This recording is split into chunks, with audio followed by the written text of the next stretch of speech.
Здравствуйте. Край Краснодарский, ближайший КТХ, город Кореновск. Вот, с автомобиля Серега Ускоритель. На приеме, Игорь? Да, Серега Ускоритель. У меня на выходе порядка 90 ватт, ICOM 737, частный сектор, антенка 5/8 Energy, порядка до 15 метров от земли.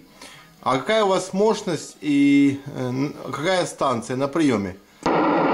Принято, Игорек. По аппаратуре, значит, применялся Алан 9001, и помощник АЛ-500 в машине стоит, и антенна турбо 2001 двухметровая, штырек на крыше автомобиля. Вот такое хозяйство на приеме.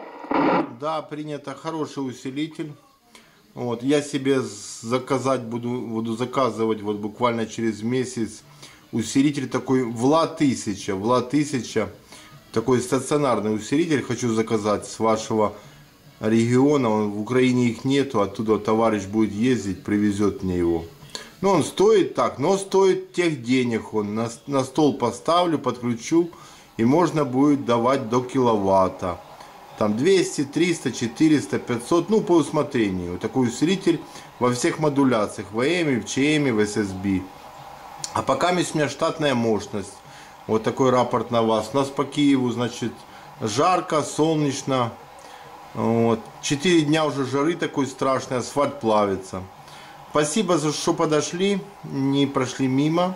Хорошего здоровья, крепкого. Вот. Всего наилучшего и на приеме. Да, Игорь, принято, прекрасно. Да, у нас тоже жарко, тут поджариваемся, тоже по дню так за 40 температура. Спасибо большое за все, пожелаю вам здоровечка, удачи и до новых встреч 73. Пока-пока. Да, принято, подтверждаю. 73, хорошего вечера вам, вашей семье и пока-пока.